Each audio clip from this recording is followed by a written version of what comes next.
Hi, and welcome to Hidden Levers War Room for March 2018. Today we're going to be talking about the trade war. And Hidden Levers, we do a war room every month.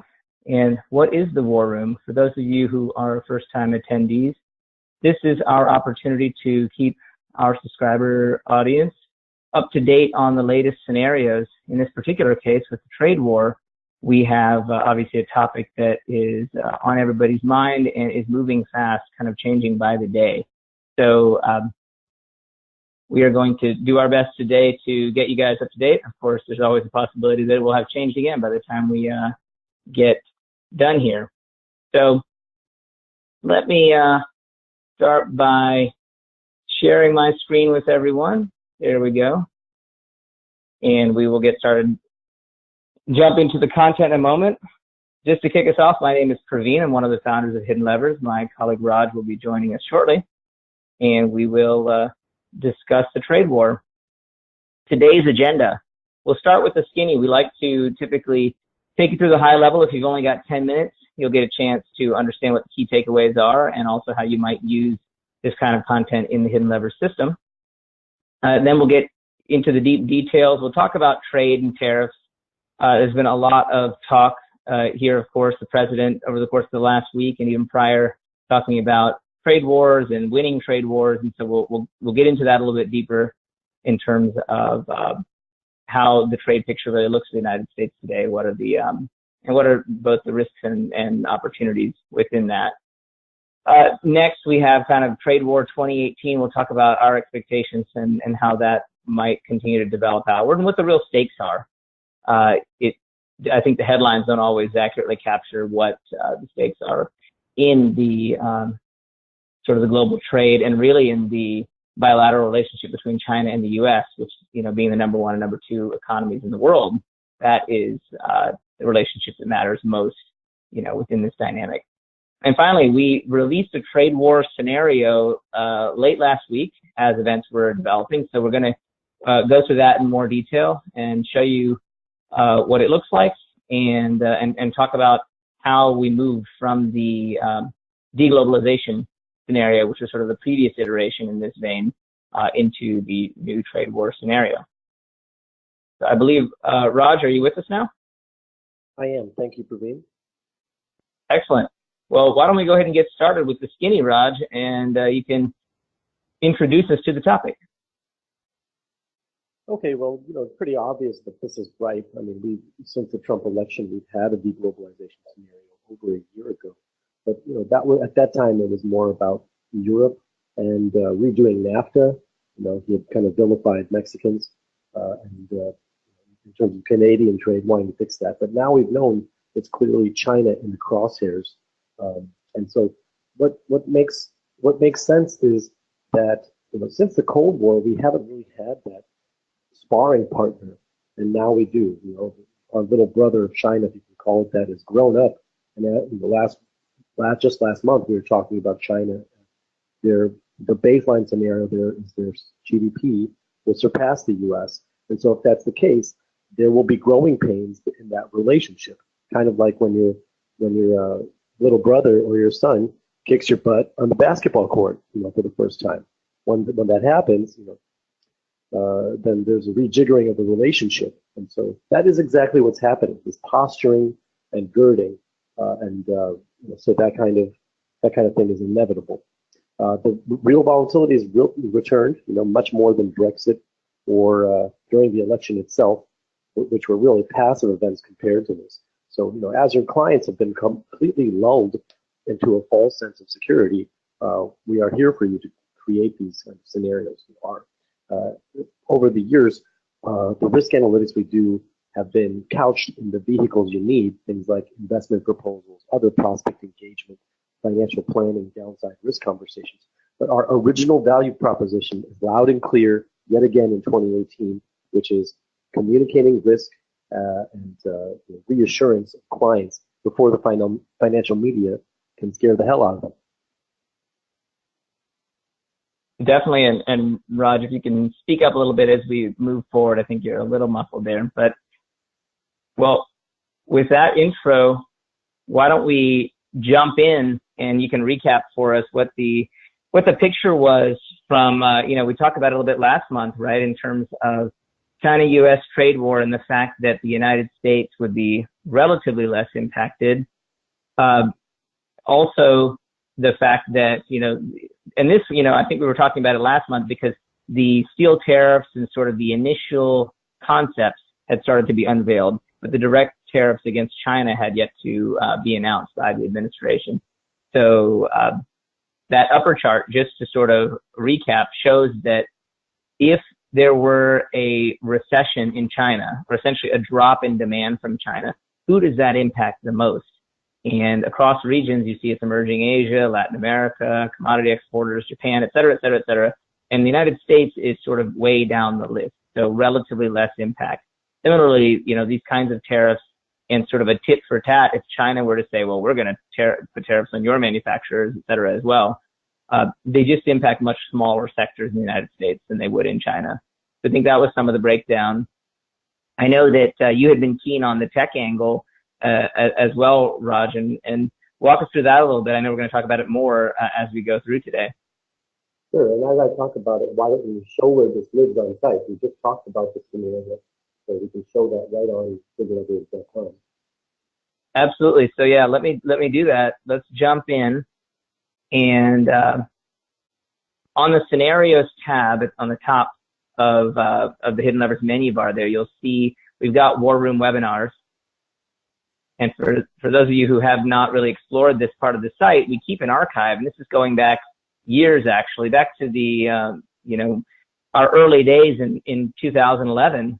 We've got the full archive, and you can see that China eats world. So we covered a similar topic in a sense last month since we were talking about China. And so of course you'll see, if you click on this, you can get the War Room presentation from last month, but you can also get the slides. You get the full slide deck there as well. Right. And all that content's available. With the new scenarios, China as number 2 economy does deserve that much attention. But in terms of the news media, what we're finding is it's largely decoys. Maybe they're too busy discussing irrelevant crap like scandal and trivialities. But if they just looked a little deeper, they might find that technology is where the fight is going to be. Right. You might want to shout at the mic, Raj. I can just hear you. I'm sorry. It's been. Is that better? Yeah, go ahead.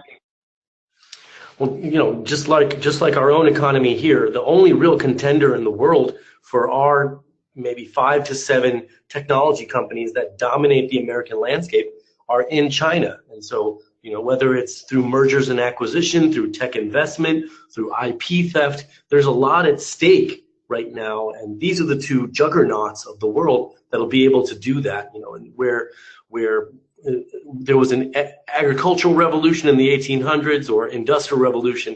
Now it's really about information and tech. And so the only contender for the United States in terms of GDP creation is China. And so that's really what's at stake, even though the kind of rhetoric has not really been around that yet. Praveen, can you explain more? Yeah, no, that's absolutely right. I mean, the rhetoric has been around. Well, I mean, we saw the initial round of tariffs being around the steel sector. And so sometimes we see some of that is more motivated by, a kind of looking toward a specific group within, China would, in China, they sort of behave the same way in terms of trying to protect certain industries. And so in the United States, you would expect that as well. Whereas the real game that's being played under the covers and just under the surface is the technology game, both from China trying to acquire technology and in the United States trying to make sure that its tech giants and conglomerates are able to continue to succeed worldwide. So in terms of seeing the trade war, both the scenario and the content on Hidden Levers, I wanted to, we like to do this every month, jump into our system to show how you can make use of the content. I want to take a slightly different angle this month. And if I go to our Hidden Levers dashboard and I drill into a particular client, so in terms of actually using this content with your clients, because, you know, many of them may be asking these questions now, I thought I'd take us through that. Now, many of you will be familiar with the Hidden Levers client workflow. I'm not going to spend a lot of time through that, but we've already assessed Mr. Jetson's risk tolerance. We've already entered his existing holdings. So we can see he's got $158,000 in his 401k. In fact, we've already made a proposal. We used our recommendation tool to select a model for him, and we've already got that in place as well. And we see that we've reduced his stress test risk based on the scenarios we selected from 36% right down to his target of 21. So we've got all those pieces in place. But in terms of showcasing these results and showcasing them in a way that really takes a look at the current scenario. So when we go into our proposal generation, one of the things that you can do is you can open up the scenarios to run, and we can actually, let me start by deselecting everything, and then let me just focus on the trade war. Maybe we really want to focus in on that for the purposes of this proposal, if we've got a client or prospect that wants to talk about that. So it's easy. You could see I could just click on it, select everything in the trade war, and once I close that out, I see that those are the only scenarios I'm going to see. And then in addition, if I look at the proposal sections, it's very easy for me to edit out. Maybe I want to drop some sections that aren't as relevant to the conversation I want to have, and bring the stress test components. Very easy to drag those up to the top so we can really have that conversation in detail with the client. So now I generate that proposal, and what we're going to see is we're going to see a proposal where, again, where the stress test details sort of are now more front and center, and we can have that comparative conversation with Mr. Jetson here. All right, let me open the PDF so we can see the PDF document. I'll zoom in on it a little bit. So with Mr. Jetson, we can have this document. Now we still have his survey and risk tolerance results up front in our proposal because we kept those in place, showing that he's a moderate risk tolerance of 21%.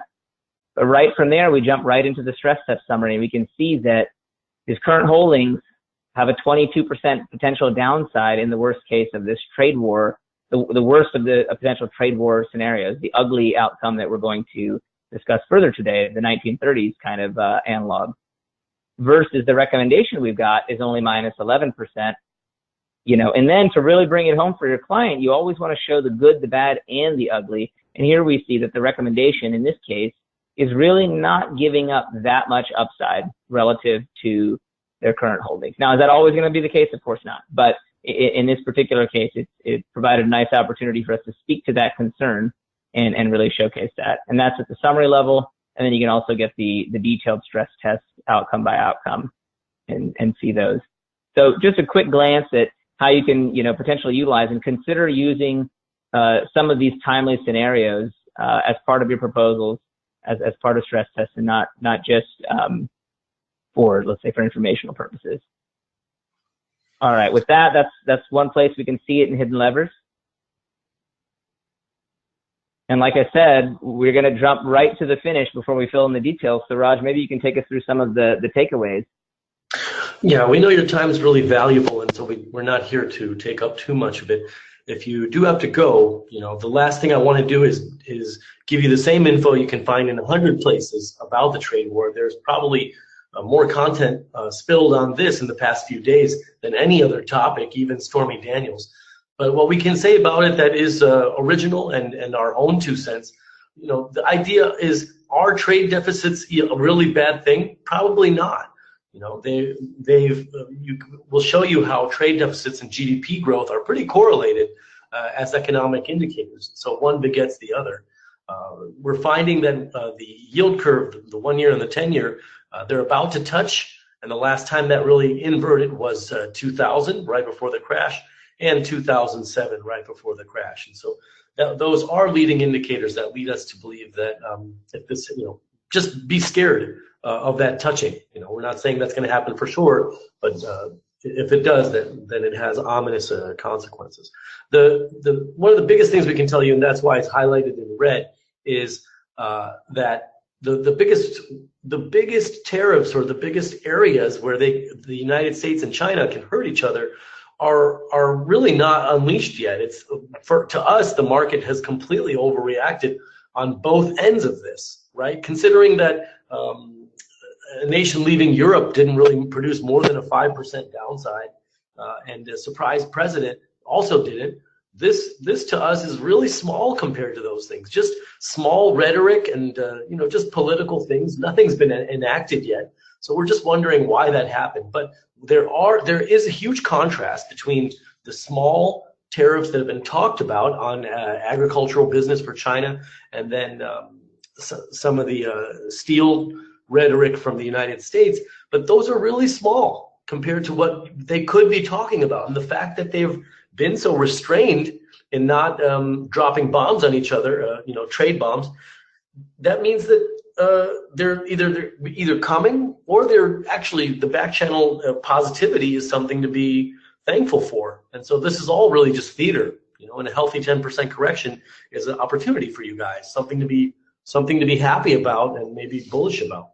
The overarching theme, though, no matter what happens with this trade war, it could be as kind of simple as that, or it could be an all-out fight. But really, the idea, as China grows and becomes the preeminent GDP of the world, that is going to cause confrontation with the U.S. We're not used to that. There's a certain entitlement to being in that number one spot. And so as China rises, which it inevitably is going to, then that kind of confrontation is inevitable.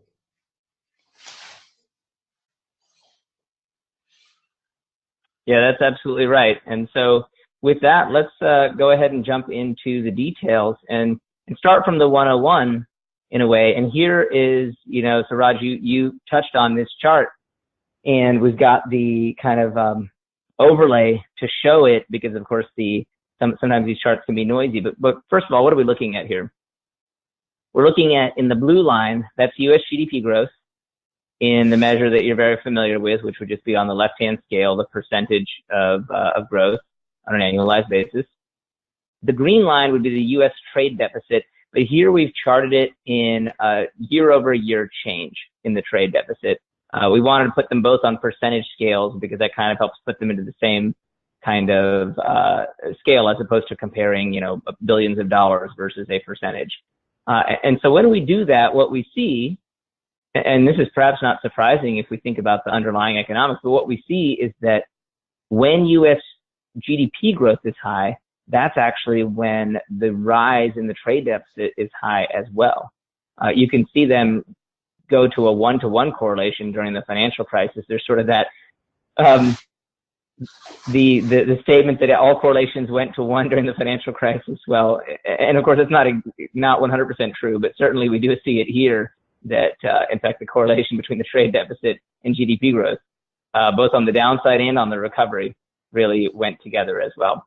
And anyway, so you can see that correlation, that the two charts do align, and there's a reason for that. If we look down at the bottom, what's that bottom line? It's that when the U.S. economy is growing strongly, we're consuming more. We are a consumer nation, and so what that means is that we're going to be buying more both within the United States, and let's remember, most of our economy, the great majority, is still within our shores, and mostly it's services at this point. But to the extent that we're consuming, whether it's toy imports or just basic manufactured products, or even higher end imports like phones that are manufactured there, because the great majority of the world's smartphones are manufactured in China. So all of that is of course going to contribute to a trade deficit, but at the same time, that deficit is more a symptom of high growth. As we can see, the trade deficit, when it collapses, that has been at the times when GDP growth as well, also collapses. So just an important first point there. It's really part of being a wealthy nation, right? We have more money, and so we consume things. Guess what? New York City has a huge trade deficit with the world. Singapore has a huge trade deficit. Monaco has a trade deficit. They have the money to buy things, and then they import more than they export. That's about it. So, there is a completely benign element to trade deficits. Over the long term, they tend to normalize out with large nations and large first world countries. But, in and of itself, a trade deficit it's not a horrible thing for a growing economy. Right. And let's now look at a little more detail in terms of trade flows. Like, how does this all balance out, right? There's that notion that, how can we keep on how can we keep on having a trade deficit forever? And I think a key point here that sometimes gets lost in sort of the conversation, which is sometimes, like whether that's politicians or even sometimes you hear economists at a high level speaking about it in the media, and a lot of the nuance is lost. But if we look at how this all balances out, well, what happens when you have a trade deficit? What that means is that we are sending United States dollars abroad by buying stuff from other countries, whether that's China, whether that's Japan, other countries, all over the world. We are acquiring both resources and manufactured products and even services from many different places. And how are we doing that? Well, we're spending U.S. dollars to do it. And so those U.S. dollars are leaving the United States and ending up in foreign countries. And in return, what do we get? We get the services and the goods that we want. It's kind of funny because on the one hand, that's thought of as, and oftentimes it's talked about in the media as being, oh, that's such a terrible thing. But when you think about it, we're trading green pieces of paper for real stuff. And they're not even green pieces of paper anymore. They're sort of digital. They're digital green pieces of paper. And it's a fiat currency, so they're not tied to anything.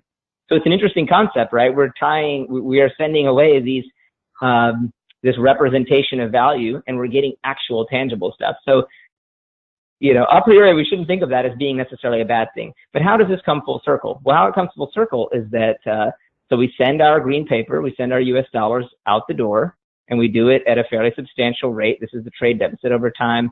It's settled since the financial crisis at, in the 400 to maybe 500 billion per year range.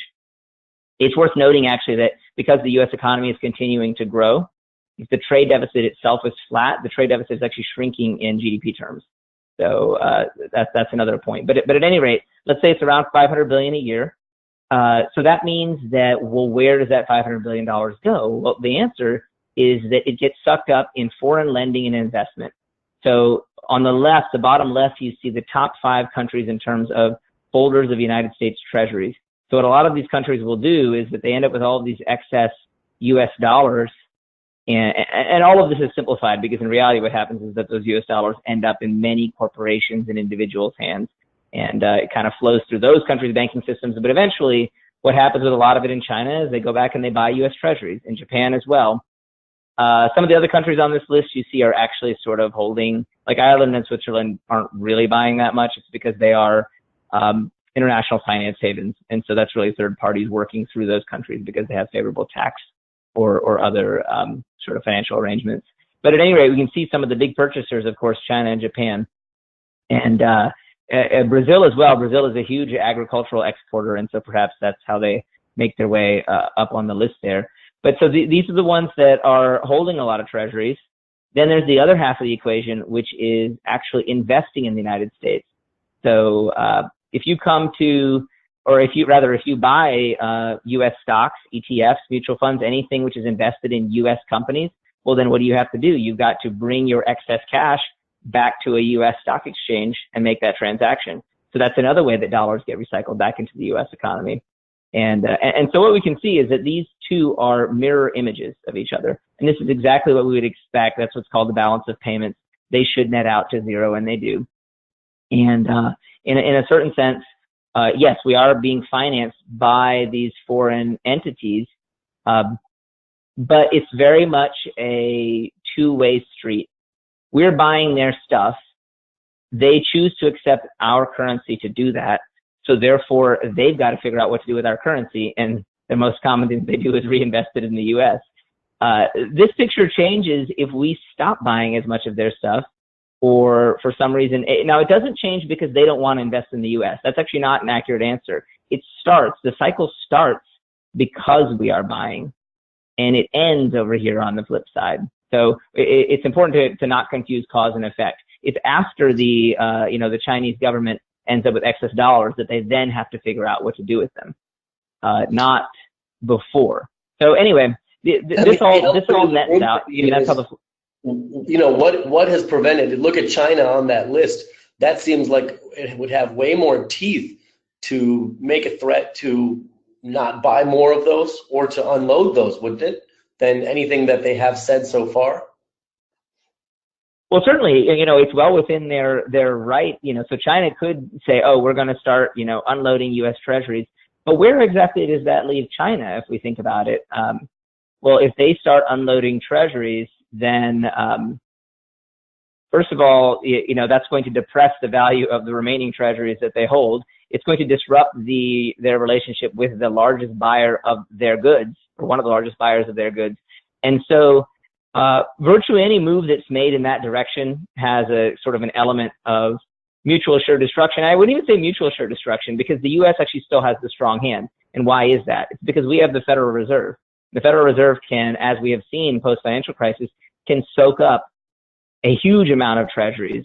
1.16 trillion in treasuries, that's nothing compared to what the Fed put in terms of quantitative easing. So we get this sort of notion that there's a fear around that. And it's not to say that it wouldn't be disruptive to the world financial system, but in terms of kind of an ace card that some say the Chinese hold, I don't know that it should fairly be characterized that way. All right. Well, so if that's how the sort of trade flows balance out, and it's not necessarily net negative, maybe we should regard it as neutral overall.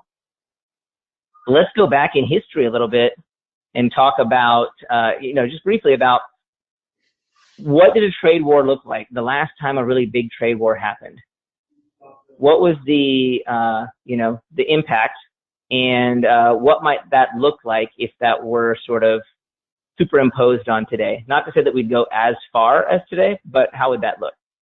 So one of the troubles in looking at this is that Smoot-Hawley was, so that was the big tariff act that was passed in the United States. And one of the issues that it's wrapped up in the Great Depression. So it's hard to say how much of that impact was really based on Smoot-Hawley versus other things. But real quick, we can just look at the fact that tariffs were already high in the United States on taxed goods, on duty goods, but they went from 40 to close to 60%. Whereas in the U.S., what's currently been proposed is 5%. In the case of steel, maybe adding 25%. So going up in this range, 5 to 30, something like that. The implied rise in prices is, of course, much higher when you're starting from a much lower base. So the price impact on buyers of imports in the United States would be much larger today than it was back then, because back then there were already high tariffs to begin with. The second reason that a trade war might be, a bit more damaging today is that U.S. trade as a percentage of overall GDP was just much smaller back in the Great Depression era. So today, trade, is close to a quarter or around a quarter of U.S. GDP. So any drop that occurs there is obviously going to be a much bigger deal than if you're dropping from 9%. So two key points. Now, as to how this works out on the global stage, it's less clear. Back in the 30s, everybody retaliated against everywhere. There's sort of a circular firing squad where everyone went protectionist. It's not at all clear that would happen. And so this red number from the 30s is probably less likely to be repeated. But at any rate, this gives you a sense for what the risks are. Just because trade is a more important part of our economy today, that's why there would be a little bit more exposure. Having said that, nobody's proposing the kinds or the magnitude of tariffs that happened in that era. So that mitigates it as well. That was a true, a global problem. You're already seeing some green shoots with South Korea. There's been trade agreements. You saw Angela Merkel at the White House just this week, and so there's been already détente of sorts between the nations, and so a lot of this talk, it kind of goes to Trump's, we've seen a pattern where there's a more hard stance in talking than there is in actuality. And, that has worked so far in some things. That worked with taxes, it worked with immigration. He got done what the administration wanted to do. And so here again, we see that. Except what's funny is, you'd think the market would be somewhat keyed into that after a year, but it just wasn't, as we saw at the end of last week and this week. So let's talk about the real fight, right? If it isn't about agribusiness, which is a really small percentage, they're not a big customer for the United States, and it's mostly luxury goods in like wine, pistachios. I think they're starting to buy U.S. beef. As the Chinese get more wealthy, they're trying to be like Americans. They're trying to do the things that first worlders do. But that isn't the real fight, is it, Praveen? It's more around tech.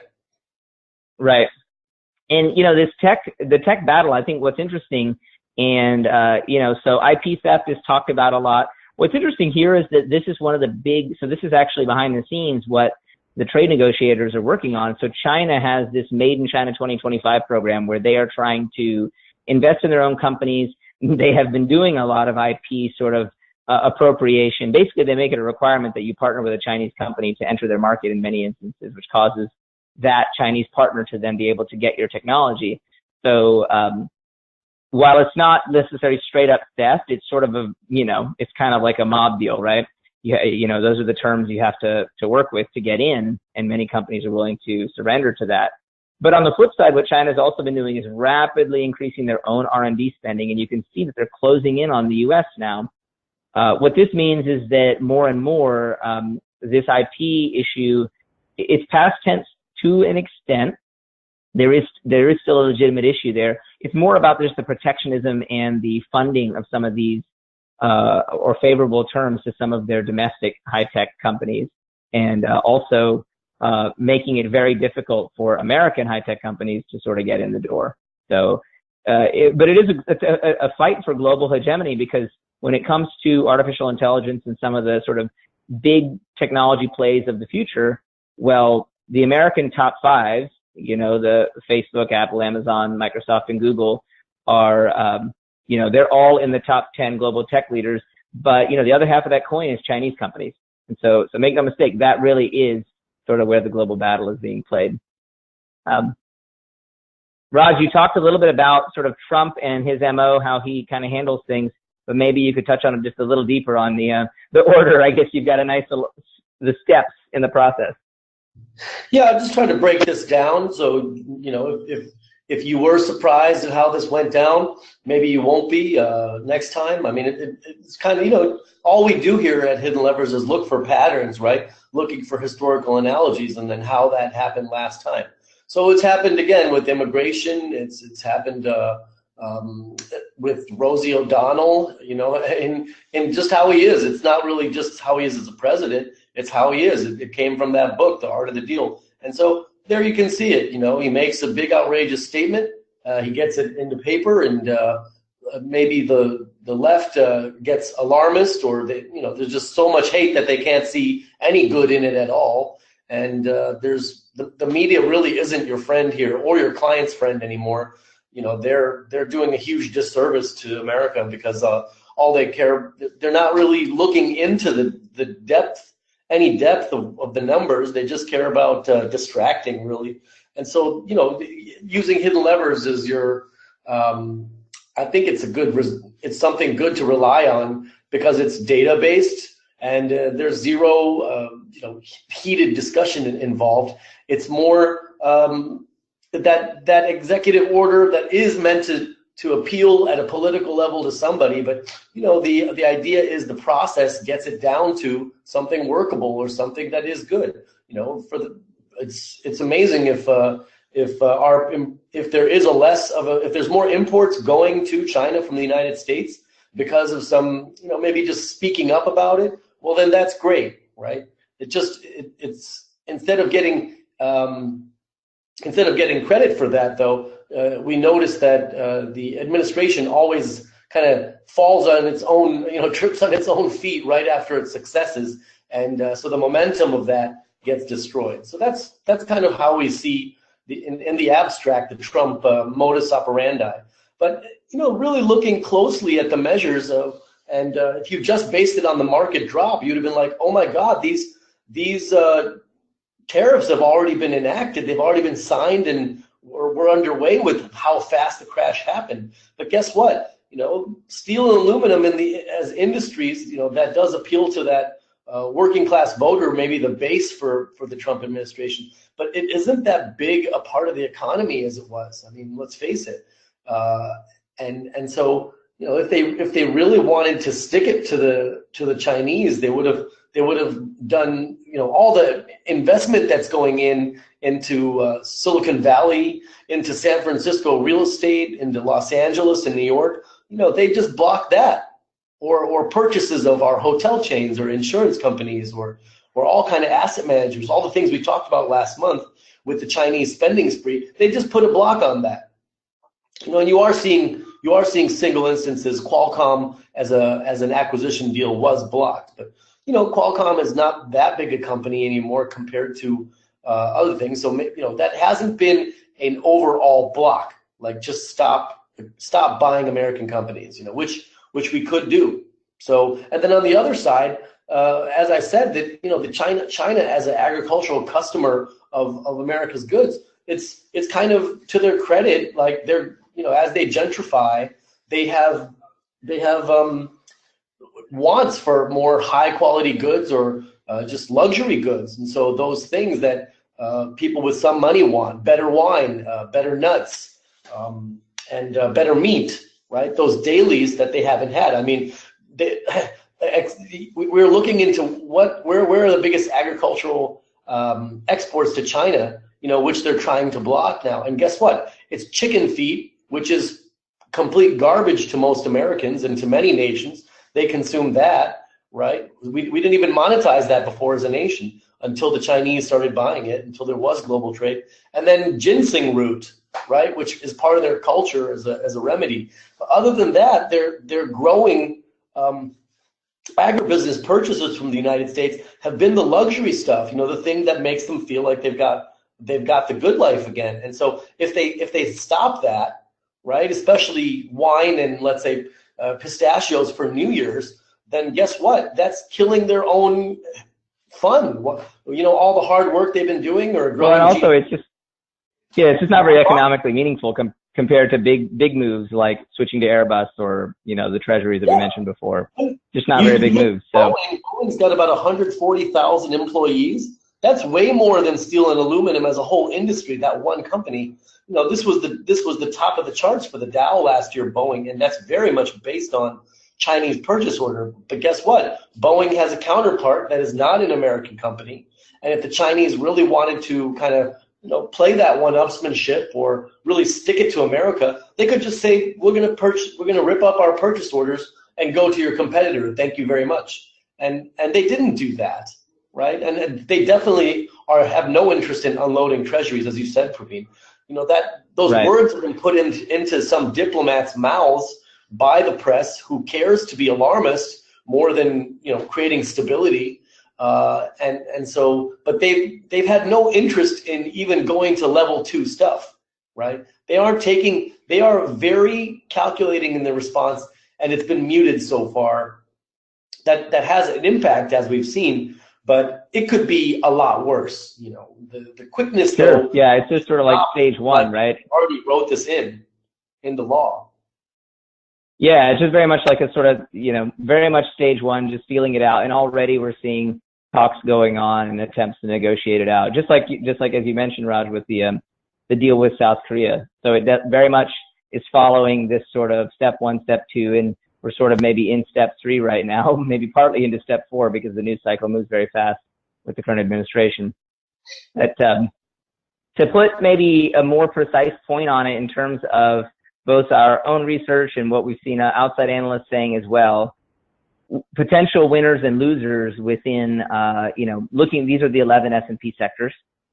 And so looking at these sectors, where are kind of the obvious targets and then the obvious, sectors that aren't impacted by potential trade war or tariffs or similar? Well, starting with the losers, there's some pretty obvious ones, the industrials and material segments. They lose because to the extent that imports and raw materials imports get impacted, when you talk about, for instance, steel and aluminum, that was why industrials were, would have been more impacted by that.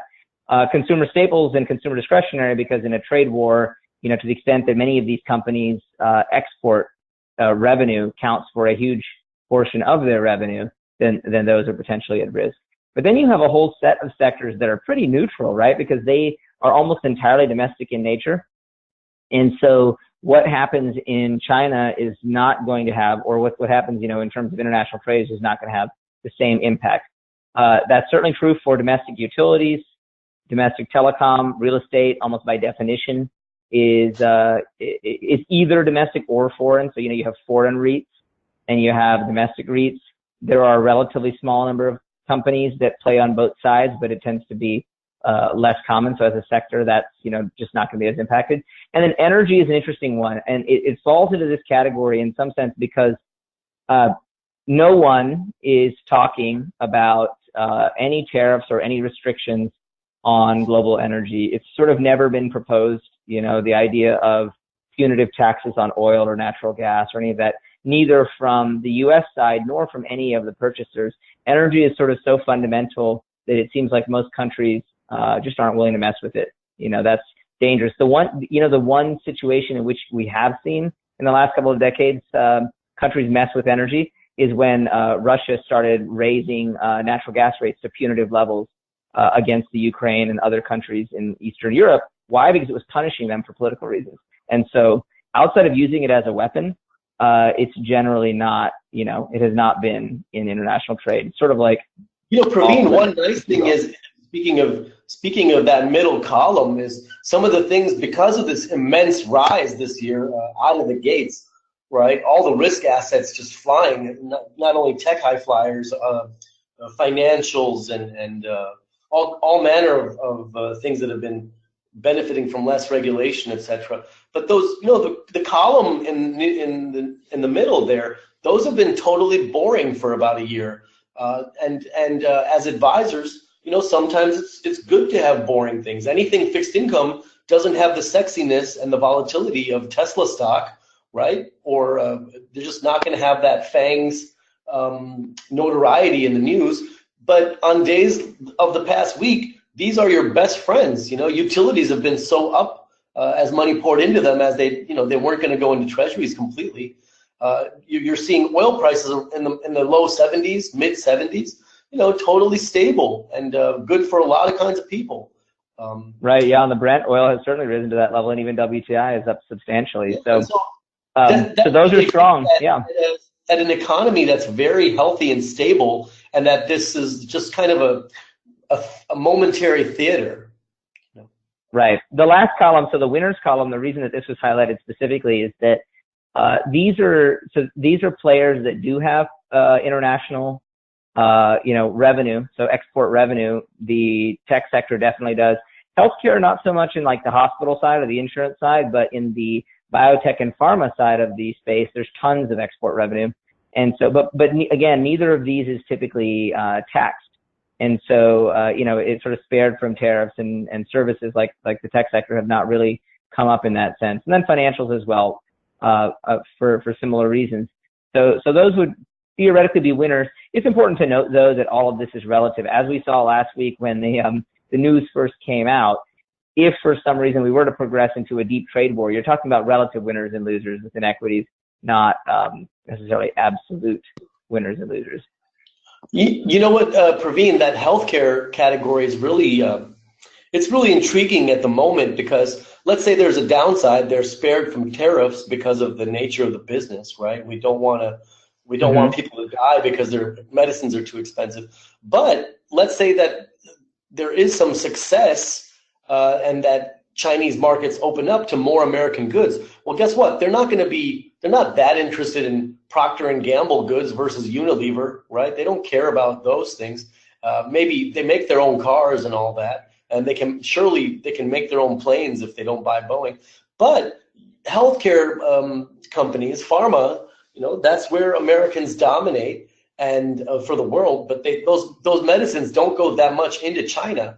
And if they are headed toward ending IP theft, it isn't just about software and hardware. It's also about drugs. And so not just copying those drugs and letting in pharma a wedge or more. So for us, as a winner in this kind of thematic upside downside, as you're looking for opportunities, healthcare really might be more sexy than it's been. Well, and the interesting point there, not to get too deep in the weeds, but when you think about typical pharmaceutical drugs, like the stuff that a lot of the big giants make in terms of traditional pills, that stuff is copied left, right, and center in countries, not just in China, but sort of things that can be made by the generic industry. It's really the biotech drugs, the ones that have to be manufactured effectively using genetic engineering, which is so many of the sort of more effective treatments, whether those are cancer or many illnesses, where a lot of progress is being made, that stuff is harder to just copy. And so if there were an opportunity to enter China in a way where you don't have to either just hand over your IP or partner with someone to lose your intellectual property, then that becomes definitely a growth prospect. In terms of, we're talking about the trade war and the potential risks. So here we wanted to talk about where is the U.S. economy today. And this used to be a segment we would do quite often in the War Room, which is just look at where we are month to month. We'd like to revisit that because one of the risks actually has less to do potentially with the trade war, but any kind of negative divergence, just given where we are in the cycle. So starting at the top left, and you mentioned this earlier, Raj, but just to point it out, and I believe we had a question on it, but just to point it out very clearly. So this is the 10-year yield in blue. That's 10-year treasury yields. And then the short-term yield, and we're using a 1-year yield here, though this lines up more or less the same if you use like Fed overnight rates, et cetera. And what you see is that the yield curve went flat. So short-term rates rose to the same level as long-term rates a couple different times in the past 20 years. And on both of those occasions, we can see exactly what happened thereafter. But what I want to call your attention to is what's happening right now, right? And so we see how much the spread has narrowed. We're at a point now where the spread here we can see between the 1-year and the 10-year is something like 60 to 70 basis points, around 70 basis points. The Fed has indicated 2 more rate hikes this year, probably 1 more early in the following year. That would essentially put us to the point of inversion unless the 10-year, begins to rise rapidly. But it hasn't, and it seems to have recently hit a wall. You can kind of see that little fuzzy spot there. It's actually been dropping over the last couple of weeks. Didn't quite hit 3% and kind of stabilized there. So, without a doubt, it's possible that the 10-year begins to rise again. But if it doesn't, if these two continue to narrow, then that brings us into this risk of a flat yield curve and what we saw in the past. And just thinking about what that means for an economy, typically when you have a flat or inverted yield curve, that is pointing toward the end of the business cycle. So that's one kind of warning factor. That on the technical basis, certainly we see that we're bouncing along the 200-day moving average, which I'm sure you guys have heard, and this is thoroughly commented on the media, but just wanted to point it out. The last one, and I think this has gotten some coverage, but is worth noting as well. In terms of how long this current expansion has been going on, so looking at the 1990s, this is non-farm payrolls growth. So throughout the 90s, we were adding an average of around 250,000 jobs a month. Since 2010, we've been adding more like, say, 200,000 jobs a month. But this current expansion is now, we're at the point where we're maybe a couple of months away from exceeding the 1990s in terms of the length of the payroll expansion. And so, and bear in mind that 90s era payroll expansion was one of the longest in history. So we may be breaking new ground there, but that's another indicator that, hey, we may be getting long in the tooth in terms of the business cycle. And that puts us at greater risk if there's a downside event to actually experience that, both in equities markets and in the economy. Right. And the second you do that, you're pricing in perfection, and anything that's not perfection at this point gets clobbered. And so maybe the markets were just looking for that reason. Yeah, absolutely. I mean, you see that in Tesla stock. You mentioned it before, but when you've got your CAPE levels up in the 30s, and we've come down from the mid 30s, upper 30s, but still, when they're still in the 30s, you're still priced at a very high historical level. So that, just leads to an element of risk. Well, so let's talk about let's move on. That we've, we as I said, we've had this deglobalization scenario because there were multiple nations, this kind of pattern of grassroots politics in every country and protectionist politics. Not only in America, you saw that in Europe with the Brexit happening, and so and all over. And so that idea of deglobalization, where there would be multiple trade disputes between different countries, and hardcore retaliation from both Europe and China. We don't expect anything like that now, but really we needed something more China focused because that's where the administration has its attention.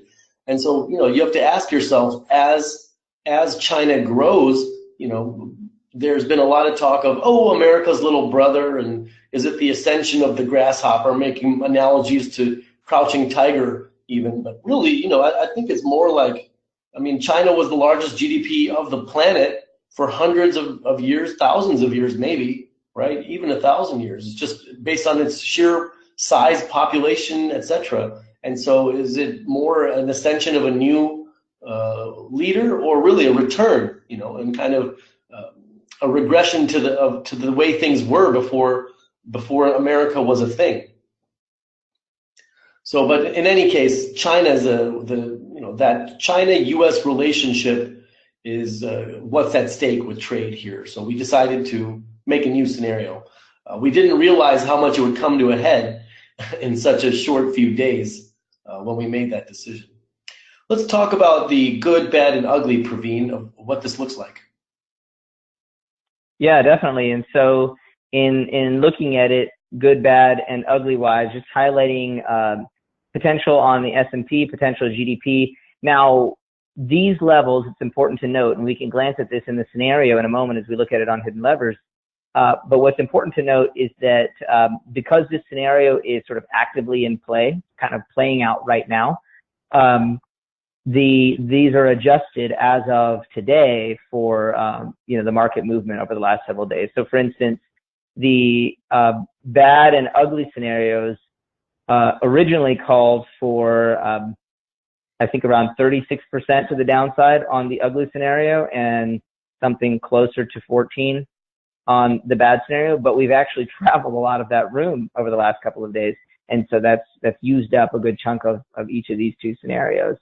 The upside, and by the same token, from here is closer to 10% now, because that's really getting you back to where the highs of the year were. Now, to get above and beyond that requires, again, if we get back to these levels, we're at a very, very high valuation in terms of long-term PE. And so we'd have to see, the market would have to justify that, right? In terms for how does the market move up? It moves up when there are new buyers coming to the table. Well, those new buyers, what are they looking at? And, is there going to be that buying momentum? It's probably going to be based on the economy continuing to outperform. And so those would be the catalyst to get even further than that level of upside.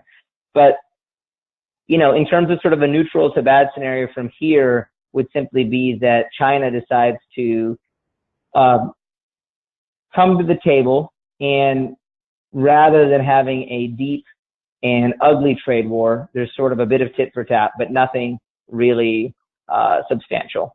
So maybe there's a modest slowdown if there is a little bit of retaliation or deterioration in trade, but nothing huge.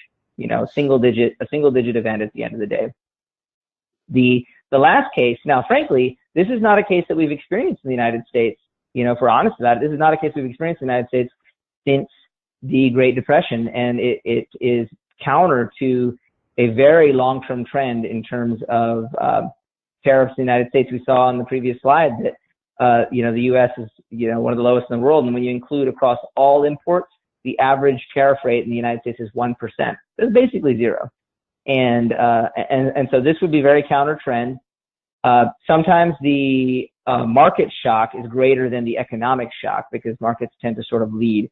And actually, if we jump now into hidden levers to take a look at some of these things, I jump back over to my browser and I jump into the scenario library, you'll see trade war here up at the top.